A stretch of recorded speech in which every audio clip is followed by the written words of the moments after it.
Welcome to the Higher Power Podcast, presented by Higher Power Sports PT, the show dedicated to helping active individuals like you unlock your full potential through expert insights on injury prevention, performance enhancement, and recovery.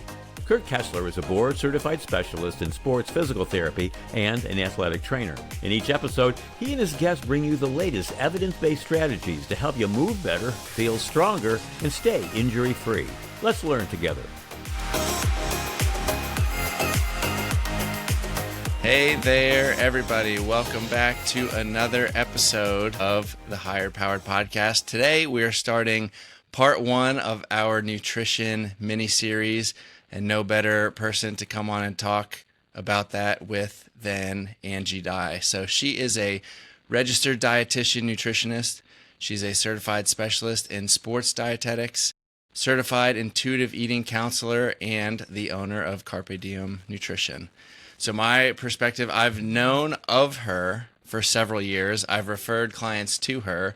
Now I refer even more to her, including myself. So she's coming on here. So on part one today, we will discuss some nutrition topics for the general public. And then on part two, we're going to dive deeper into the sports nutrition world. So Angie, thanks for giving me some of your time today. Thanks for coming on. Well, thanks for asking me to be here. I'm really excited about what you're doing and your new business, and happy to be here and to support that and be a part of your podcast Well, today. thanks. So let's just start off with, now, full disclosure here, I am married to a dietitian. So some of these topics tug at my heartstrings a little bit. So let's start out with just, I don't think everybody understands the difference between a dietitian versus a nutritionist. So would you mind just telling us what's the difference in the education, the scope of practice, licensing, and who might be appropriate for each service? Yeah, that's a great question. I think there's still some misinformation about what that is. Basically, anybody can be a nutritionist. So we had an example when I was in school that someone got their cat certified to be a nutritionist. There's lots of online programs, things that range from a few hours to people can call themselves a nutritionist without really having any credentials at all. Registered dietitian nutritionist is different in that it's now a master's degree that you need to be a registered dietitian. So that's 5, 6 years or more of education from an accredited university. In addition to an internship, mine was a 9-month long internship after my master's degree was completed. You're not done then. Then you have a board exam, which I listened to one of your podcasts talking about your board exam and how rigorous those tests are and how wide of a scope they are. Dietitians, we are trained in, human nutrition, but also food nutrition, community nutrition, all of the basic science as well. So that test is a doozy. So once you pass the test, you're still not done. From then on, for every 5-year cycle, for as long as we're registered dietitian nutritionists, we have to continually complete continuing education hours, 75 hours every 5-year cycle. So the learning process is never really done there. So when you're kind of comparing that to a cat who can get a certification, it's a little bit different. Although I think, to answer your question, who is appropriate for what, and I think that there can be room for everyone in this space, but knowing why you're attracted to one or the other, what the scope of practice is, if you have any kind of medical condition, high blood pressure, cholesterol, diabetes, these kinds of things, you really want to have that expertise of a registered dietitian and someone who has more of a science-based background than someone who did maybe a really small course, maybe is very interested in food and helping with healthy meals and those kinds of things, but don't have the depth of and scope of practice that registered dietitians do. That makes so much sense, and I can draw so many parallels to kind of the physical therapy world. So on one of my other podcasts with Ashley Crew, we were talking like sports physical therapist is not a protected term. Like my dog could call Hmm. himself a sports physical therapist, and there's no law against that. So kind of Hmm. in the same way, like I have seen some people out there who will claim they have all this knowledge or are able to help with all these things, but the substance of their background might not kind of add up to that. And so I think the biggest thing just coming right out of the gates here, and something that I've preached many times, is finding the correct provider for what your goals are. So, and like you said, there's a lot of room in this space for many different people, and we can all play a role. But if there's something specific, or if you haven't an issue or have a goal with a lot of specificity or with a lot of complexity, then having someone who has had to continually test and retest their knowledge in the form of certifications and a licensure, that's going to be probably where you could find the greatest depth of information. Can relate to that very much. Yeah. Now, I mentioned that on part one here, we're going to focus more on the general population. And so one thing that I have, not just myself, but I think everyone has seen out there is this diet or that diet, or, I said jokingly before we started recording here, how to lose 20 pounds in 20 days or whatever it is. I heard on another podcast, and I think there's a lot of truth to this. The baby boomer generation, their idea of health is dieting. Millennials' idea of health is like the health and wellness sector, which oddly enough, I'm a millennial and that's right where I find myself. And then Gen Z is more into like health technology. So, and I think about this with like conversations with my mom or my uncle or whoever of that generation. And just that is something that was huge when they were coming up. And so some of that has kind of stuck around a little bit. And so I just wanted an expert to kind of walk us through some of these things. So I think some of the popular fad diets out there are Keto, Atkins, Paleo, Carnivore, the Whole30, or intermittent fasting. So like, I just want to take like a brief moment and kind of highlight kind of each one or what the goal is for it. And then kind of at the end, we'll tie it all in a bow and all misinformation, some practical here. So the keto diet, what are some of the highlights there? Well, the highlight of the keto diet is really treating refractory epilepsy in children. It's a alternative therapy when medicines don't work. That's really the only evidence-based application for that diet. And having worked in a children's hospital and previous role, I saw how rigorous that was of these families coming in, having to weigh every single bit of food that these kids were ingesting and monitoring for ketones. And it really would help prevent seizures, but it was very, very difficult diet for these families to follow. And because it was restrictive in so many ways, high fat, low carb, really pretty low protein as well, it was really difficult to maintain overall health for these kids. So that's really the primary application for it. Now it's gotten morphed into this, well, if it works for this and it's eliminating all these other foods, could this work for weight loss too? So personally, I've never had much interest in even dipping my toes in the water of that. My favorite foods include carbohydrates and legumes and, oatmeal and all of these pasta, all these favorite foods. So I've never really had much personal interest in that. And then I think in terms of people who say they're going to try to follow keto, or even some of the influencers who talk about keto, it's not true ketogenic diet the way that it is utilized for seizure prevention. It's sort of a higher fat, high protein, lower carb kind of eating, which if you do that for a certain amount of time, it's really difficult to maintain. And then when you do return to normal eating, most any weight that has been lost will come back and come back with some friends.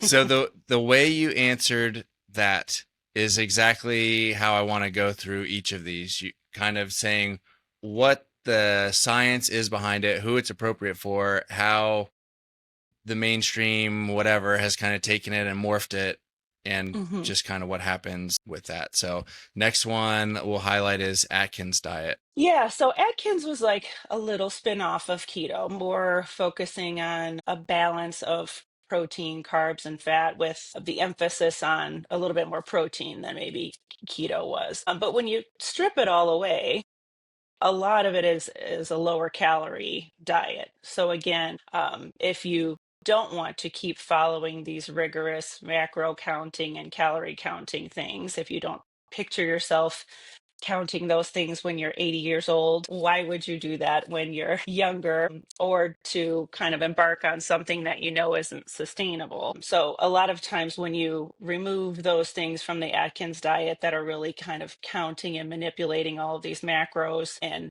go to a more relaxed style of eating, any sort of weight loss or progress that you've made, if that is your form of progress that you're using the Atkins diet for, which most of the time was for weight loss purposes. Again, it doesn't seem to be sustainable to be able to travel or have flexibility or um, enjoyment outside of this kind of rigorous counting around things. Next one is paleo. Paleo, that's sort of maybe the most pseudoscience-y one that we've talked about so far. I guess kind of this idea of, if we ate like our ancestors who only lived to be about, Great 20 or point. Great 30. point. I don't know. I'm not sure why that's the goal, but it's just interesting how these, yes, should we eat less processed food? Should we eat more whole foods? So it kind of morphs from that into, gosh, let's, eliminate anything with any additives or preservatives or processing, which, we live in a society where we have healthy processed food that can be included. We really don't need to eat like we ate thousands and thousands of years ago. So again, not really sustainable for traveling, for eating with family. Probably your grandma doesn't know what paleo is, and nor should she. So it's not one that I would recommend for sustainability for a Yep. lifetime. We're going to keep rolling with these. Carnivore Okay. diet. Oh my goodness. So that might be my least favorite of the one you've mentioned so far. I think that this is really a slap in the face to really most of the long-term cardiovascular research that we're aware of kind of limiting saturated fats and focusing on a more well-rounded diet for long-term disease prevention. Who wants to eat meat all day long? I'm sure there are some people, but I don't think that there is really any data to support that this is a healthy or sustainable way of living or eating for even a short period of time. And so I just recently recorded a podcast with a sports specialist and geriatric specialist in the PT world. And we were kind of talking about protein needs for the older athlete. And, she brought up a point where like we can only satiate roughly 30 grams of protein in a sitting. And Hmm. so like when I think about the carnivore diet, like you probably get sick of eating pretty quick with that. Like Hmm. it's just so Yeah. heavy, so heavy. So that's just what kind of stood out in my mind. All right, coming towards the end here, the whole 30. 30 is kind of an interesting one. I've had a lot of Whole30 dropouts as clients, and they often say that they felt great doing Whole30. They learned to cook, they learned about maybe what foods they might have a little sensitivity towards. But again, it wasn't something that they felt like they could continue to maintain that energy of following this rigorous and not really evidence-based way of eating. The big thing for me, I started hearing clients talking about Whole30. I didn't even really know what it was. And I looked it up and it was like, no grains, no legumes, no dairy. Favorite, favorite, favorite. Not for me. So, unless you have really true food sensitivities or allergies to these things, those food groups that they demonize in Whole30 really do have a lot of nutrition benefits. And, my goal as a dietitian is always to get people eating the most robust and varied diets possible, and really only eliminating things when there's a medical need. So not a big fan of Whole30 for that purpose.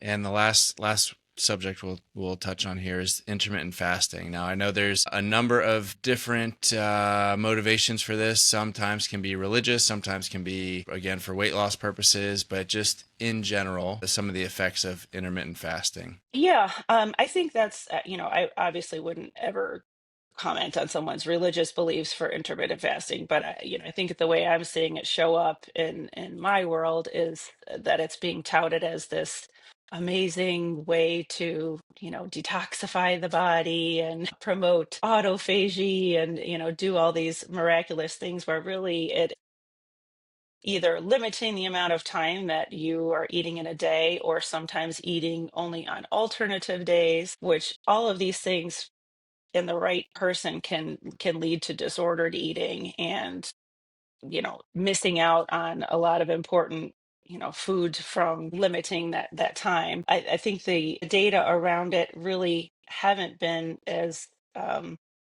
powerful as some, there's whole podcasts dedicated to the intermittent fasting lifestyle. Since I work with athletes, I really don't like it for athletes because of that time limitation. A lot of my athletes will work out in the morning and ask me about intermittent fasting, and that would mean that they're always doing a fasted workout. And we know that can be a setup for injury, for illness. We know even a little bit more that women do even more poorly with fasted workouts. So, again, not a big fan of limiting the time or days that a healthy person or an athlete is able to eat.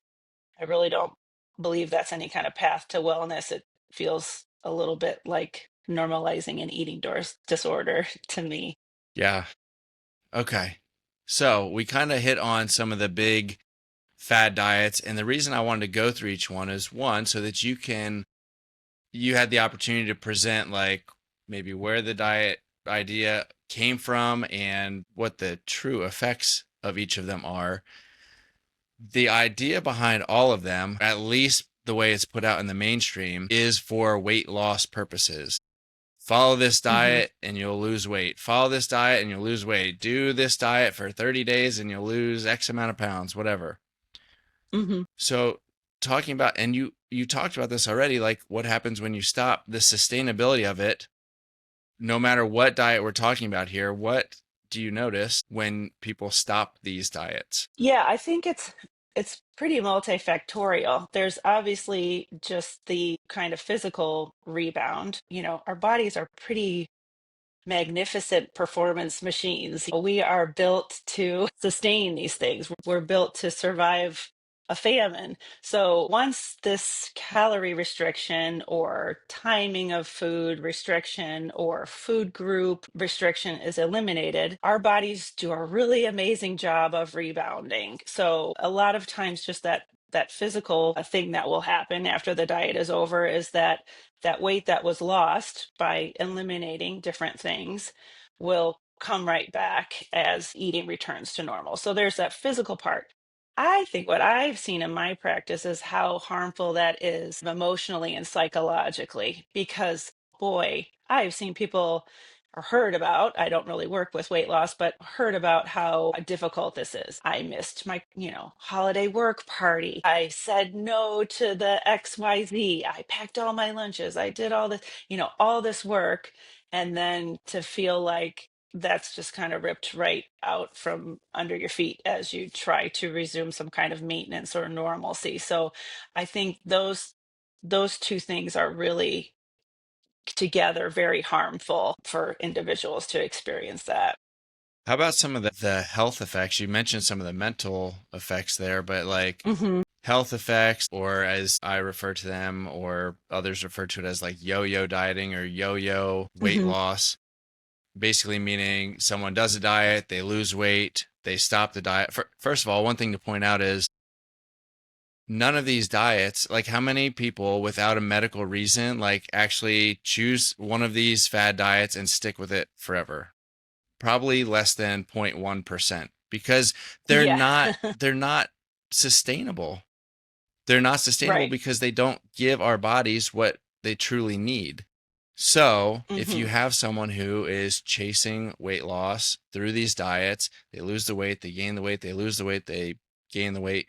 Like, what kind of effects does that have on the system as a whole? Yeah, I've seen a lot of different kind of detrimental effects from kind of labs, metabolic markers really kind of going down with this kind of yo-yo dieting. People who have never had problems with cholesterol might have, high cholesterol. We can see, blood pressure problems. We can see glucose abnormalities from these kind of, big weight losses and weight regain kind of swings, digestive issues, all kinds of things that will manifest from a yo-yo type of situation like that. Okay, here's the part where I invite you to dive deep into your passion for what you do. So Okay. what is the proper way to approach the mindset around food instead of fad dieting? Yes, I love that question. I think probably the first thing would be to let go of this idea of weight loss or thinness is equal to health. I think if that's sort of, you're married to a dietitian, you're probably familiar with the term diet culture. I don't know if all your listeners are, but diet culture is this idea that if we go on a certain diet, whether it's one of the ones you mentioned, we're going to lose weight, we're going to fit in those jeans, we're going to be our best selves, and everything's going to fall into place. That's what diet culture likes us to believe. But if we reject that mentality and think about how we want our relationship with food and exercise and sleep and our wellness, that's all a really big picture. And our weight, or how much gravity we take up on this earth, is just a little sliver of what our overall health is. If we start to think about our health in that way, we can find these sustainable ways of eating and nourishing ourselves that aren't for 30 days or aren't for 2 months or aren't just to get into that summer bikini. These are things that we want to keep working on and that we enjoy working on. And that's what I love to do in my practice. And I mean, how many people that restrict their diet in some way, whether it's with fad dieting or trying their own things, like how many people that restrict their diet can truly say that they enjoy that or enjoy the process of it or enjoy what they're working towards? We live in a culture where, part of it, I could blame a lot on social media, but even before social media existed, it was TV commercials or television shows or whatever Hmm. that are promoting like only the skinny people and only the muscular Hmm. people and this, that. And over time, we've morphed into this mindset of, oh, if I want to be successful, I need to look like that. If I want to be successful Hmm. or if I want to be like whoever celebrity on TV or Instagram or whatever, like I need to do what they're doing. And Hmm. gosh, in every field, there's just so much misinformation out there. And my passion for this comes in because I'm married to a dietitian and just seeing almost like having to break the beliefs of people, their food beliefs or their mindset around food because of this distorted image that we've been presented of what X, Y, and Z looks like. When in reality, like we were designed, and you can say this about food, you can say this about work, you can say this about exercise, like too much or too little of any one thing is not going to be, it's not going to be sustainable, it's not going to be healthy, and it's not going to, Hmm. you're not going to have enjoyment. The older I get, the more I realize that in any aspect of life, balance is what is going to bring you the true enjoyment of whatever you're seeking. So gosh, I feel like I just went on a tangent of That's a food good and life and tangent. everything in between, but it's just, I feel for people who work in your field, especially outpatient nutrition, where you're coming in contact with these people that have these strong beliefs that are based on, you know, not truth. Hmm. So, all right, so I want to dive into just one of your specific trainings and one of your specific passions, and that is intuitive eating. Now, this is a concept that is relatively new to me, but through working with you, I have, and my wife, I don't want her rolling her eyes when she listens to this, but She's like, I was telling you about intuitive eating way before that, yes, Angie. yeah.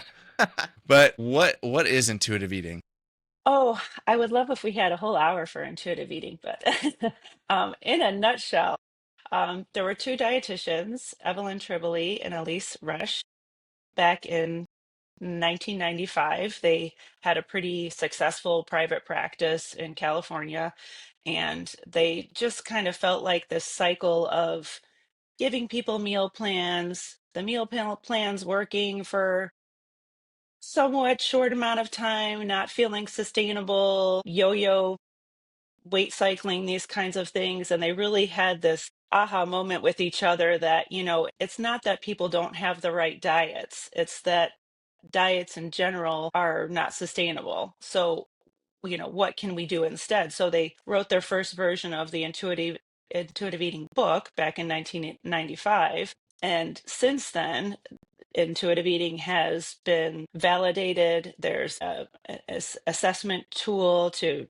test for different levels of intuitive eating, and then it's shown up in over 200 studies looking at treating things like eating disorder recovery, blood glucose management, blood pressure, high cholesterol, just general healthy eating. So it kind of started out as this book, but it's really become this self-care framework that's weight inclusive, kind of rejects the diet culture. There's 10 principles with intuitive eating.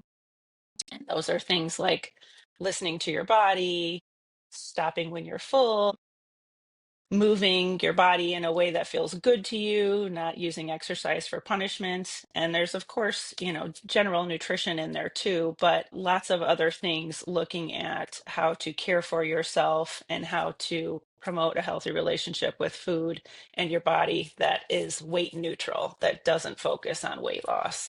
Why is intuitive eating so important?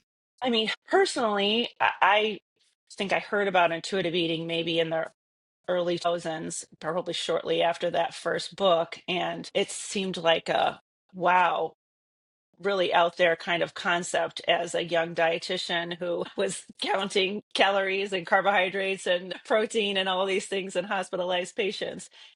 I think it is to kind of go back to all those diets that we went through. It's not that we haven't found the perfect diet. It's not that we haven't understood how to meal prep or use our willpower or these kinds of things. Intuitive eating is this other completely different pathway of, connecting with food and our bodies in a way that really does feel nourishing and sustainable. So as someone who's practiced in that area for going on 12 years now, I've really seen how focusing on those kinds of things really is helpful, not harmful, sustainable, in a really, really good way to even to treat kind of some of the common things that we would treat maybe in the past a diet with. So we can kind of use this for cholesterol management and blood sugar management and these kinds of things. But it's not just easy. It's very nuanced and very needs to be personalized. And sometimes it is helpful to work with a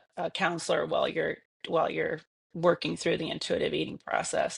So I told everybody at the beginning of the show that I have personal experience working with you because I sought your care not too long ago. And I just want to share a couple highlights from that to kind of illustrate or bring to life some of the things you were talking about. So the things that I was struggling with were, and you said it, like this idea of willpower, like I would see something on the table or my son wouldn't finish his whole dinner and I would see it sitting there. I was not hungry, but I almost had like this scarcity mindset around food. Like I was brought up like, don't waste food, don't waste it, whatever. So I would just eat it. Or if and my wife says this all the time when we go back and forth and I talk about it, like I just have a really strong enjoyment for tasting things. And so there's a lot of Mhm. times where I am not actually hungry, but like I want to taste more of what I just had. And so, one, you kind of emphasize that it's okay to enjoy the taste of food. It's okay to have enjoyable experiences in tasting food. But I had this mindset of, I know better than this. I'm not hungry, but I just cannot resist the urge to eat what's in front of me or eat this extra thing or have like 2 or 3 servings of whatever. And we only worked together for like 1.5 sessions, but she is just so good that that's all it took. You're pretty good too. I think, being married to a dietitian, it wasn't like a real fair assessment.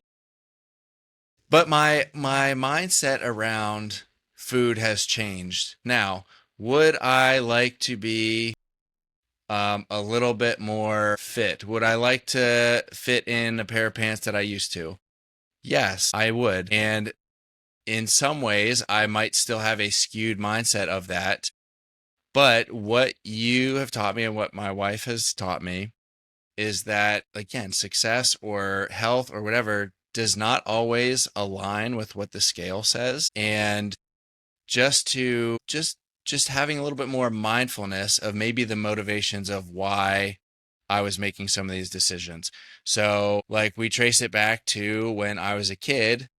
My parents would say, and no knock on my parents, I believe 99% of households probably do this, but like, you have to stay at the table till you finish your food, or Hmm. like, don't let food go to waste because there's someone in Africa that doesn't have it or something. And like, Yeah. I understand that 1,000,000%, but at the same time, that type of mindset does not promote a healthy relationship with food. And then I think back, like, well, where did they get that mindset? Well, their parents were living through the Great Depression, where food was legitimately scarce at times. And so those Yes. beliefs were passed on from that time period to my parents' generation and then on to us. So I just wanted to share that because those are realizations that I have had along with my journey with food here and just trying to shape my mindset. And instead of, restricting what I'm eating or restricting X, Y, and Z, just be mindful. The thing that you have said to me that has probably helped the most is just like think about on a scale from 0 to 10, like, how hungry are you? And Hmm. there were some times where I would like really eat a lot because I was going to be out of the house for 5 hours, 6 hours, 7 hours, 8 hours at a time, and almost had this Hmm. scarcity mindset again where I feel like I needed to eat a ton in order to make it through the day. When you help me realize, like, if you just, take 5 minutes and have a little snack here, a little snack there, like, that is creating a healthier mindset around food for me. So I know, again, I just went on a big long tangent there, but the things that my wife and you have really helped me connect with my food experience has been very helpful. And I will say, I have not lost any weight, but I was on a walk today. I was walking my dog, and I thought, you know what? I haven't lost any weight. Again, that's not the best benchmark, Yeah. but That's not the but goal. I feel better with my eating. I feel more Hmm. satisfied with how I'm eating, even though, you know, I'm not losing weight. And if I were trying to lose weight, we talk about the whole body as a system, like eating healthy or eating balanced meals is one part of it. Exercising and doing other things to promote healthy body systems is another part. So Hmm. again, gosh, this might be the my worst podcast for tangents, but you can tell there are just I things that fires me up. So Yeah, yeah. No, thank you for sharing all that. I mean, I think just my little takeaway from even hearing you recap that was I think you're able to work on your relationship with food because you're not trying to lose weight. I think if that was your primary goal, none of these things would be feeling better. You wouldn't be feeling like you could kind of tune into hunger and fullness as much. If that weight loss goal is always first, it really makes it difficult to tune into what your body needs or eat according to your hunger and fullness or think about snacks or you know take care of yourself in that way when the weight loss goal is top of mind. I'm going to go off script for one more question here because it's something that I Okay. should have brought up earlier. So we kind of talked about why fad diets aren't the best route. We Hmm. talked about sustainability, but like what does quote unquote eating healthy, or what does a balanced diet like actually look like? What are we striving for? So I think it really is very individual. What a healthy diet for one person may look like could be very different from another person. I would say do what feels right to you. There may be things that you grew up with, favorite family foods or cultural foods that some of these diets might demonize. I like to think about, what are important things that you enjoy eating and making sure that's a part of it. Now, of course, I wouldn't be a very good dietitian if I didn't tout the benefits of fruits and vegetables and complex carbohydrates and, good protein sources. These are kind of the backbone of any healthy diet. But I think what your healthy diet is, or what my healthy diet is, or what your listeners' healthy diet is, can be a lot of different things. And I think that's the harm in following the advice of maybe an influencer on Instagram. Like they're going to tell you, no, you have to do this, and this worked for me. This got me these abs. Follow my plan. So anytime you're Buy hearing my that, plan. just Don't just take, follow my plan. Buy yeah, my plan. yeah, buy my plan. Do like me, because your genetics are exactly the same as mine. So if you do this, you're going to look just like me. So I just, would be very wary of that and know that your individual path to healthy eating could look really different from someone else's. One more off script because this just keeps coming to me. So I think it's important for us to discuss, or at least surface level, talk about what the macronutrients are: fats, protein, carbohydrates, what each one of those do for our body. I think, our society hears the word fat and they run the other direction, but Mhm. it's actually a very vital aspect of our nutrition. So can you just touch on each of those things and what they do for our body? Sure. I'll start out with carbohydrates. You mentioned first. I think there's a lot of carbophobia at the present time because of some of these lower carbohydrate diets like keto and Atkins and some of the other ones that you mentioned. But really, our body runs on carbohydrates. So approximately, 40 to 50% of what we eat should come from carbohydrate foods. As we're sitting here talking, we are utilizing carbohydrates for our brains to function, for all of our body systems. If we have athletes listening, that's sort of the primary fuel for any kind of athletic endeavor. But, those would be our things like whole grains, starchy vegetables, legumes, pasta, rice, all those good things. So they really do have an important part in our overall eating. Now, if those carbohydrates are paired with things like protein and fat, that's where we can kind of get the best metabolic response. I think that's part of what gets demonized about carbohydrates a little bit is that they might spike your blood sugar, which that could be something that is maybe unfounded worry if you don't have diabetes. But if you do pair carbohydrates with protein foods and fats, that's going to have a very nice effect on your blood sugar. So proteins, we think a little bit more about including for muscle synthesis and repair and, preserving muscle as we age. Protein's also really important for satiety value, as you were talking about before.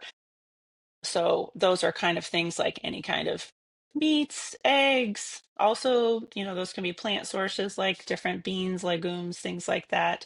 But an important part of the diet, but I think sometimes if you follow again influencers, it seems like all we should be eating is protein, where it's really just one of the three macronutrients we want to have a balance of. And fats, it's interesting that you say that. I grew up, learning about nutrition in the very fat phobic area of nutrition where every food in the grocery store became low fat in an attempt, I think, to prevent cardiovascular disease back in the 80s. But fat really is an important nutrient to have. It helps with things like hormone production and, again, satiety, just overall, um, you know, s- cellular health, things like of this nature. So we don't really haven't seen that eliminating fat or all fats from eating is a healthful thing. It is something to be mindful of with some different types of cardiovascular conditions, but still we wouldn't want that to get below, 20% of the total calories that we're eating in a day. So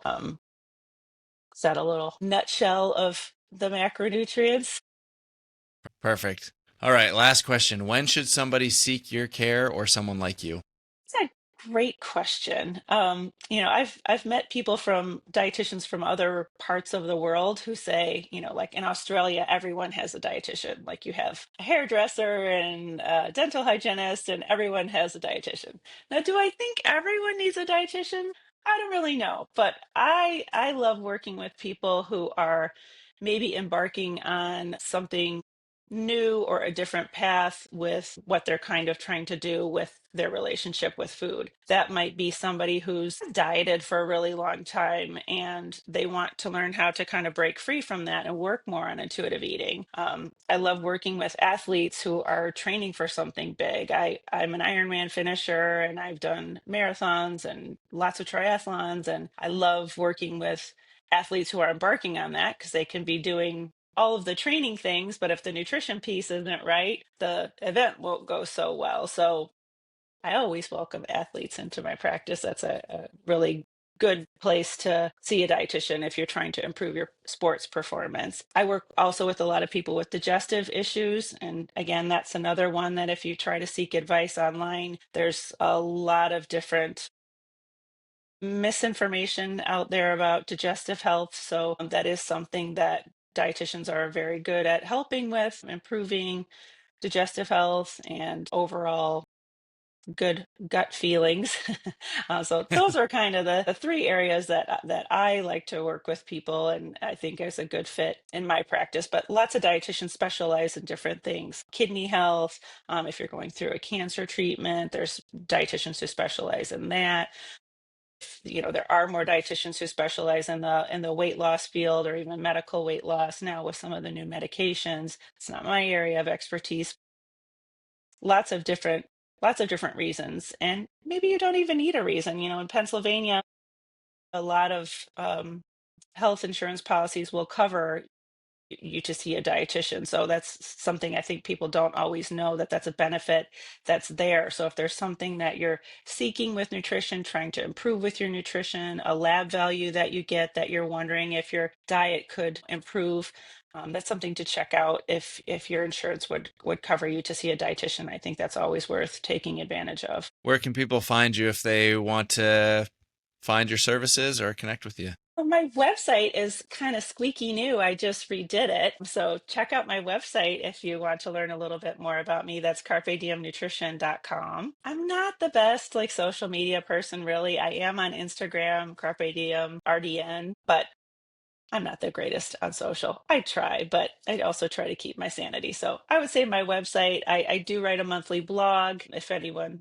would be interested in that, there's an easy way to sign up on my website. But the website is what I would recommend. Awesome. Well, thank you for coming on to talk about that and hopefully help some of the general population here. Stick around for our next episode here where we go into part 2 on sports nutrition. That's going to do it for today's episode. And if anybody wants to connect or if anything we said resonated with you, feel free to reach out to me. My information is in the show notes, or you can connect on Instagram at Higher Power Sports PT. And we'll see you next time. That's a wrap for today's episode of the Higher Powered Podcast, presented by Higher Powered Sports PT. We hope you gained valuable insights on how to stay strong, move better, and prevent injury, all backed by expert knowledge in sports physical therapy and athletic training. If you enjoyed today's episode, don't forget to subscribe, rate, and review. Your support helps us bring more evidence-based tips and strategies to active individuals just like you. For more resources or to connect with us, head over to hpsportspt.com. That's hpsportspt.com. Remember, you've got the power to perform at your best. Keep training smarter, recovering faster, and living stronger. Just a reminder that the content shared in this podcast is for informational and entertainment purposes only. It should not be considered medical advice. Always consult with a qualified healthcare professional before making any changes to your health or treatment plan. Thanks for tuning in. We hope to see you next time on the Higher Powered Podcast.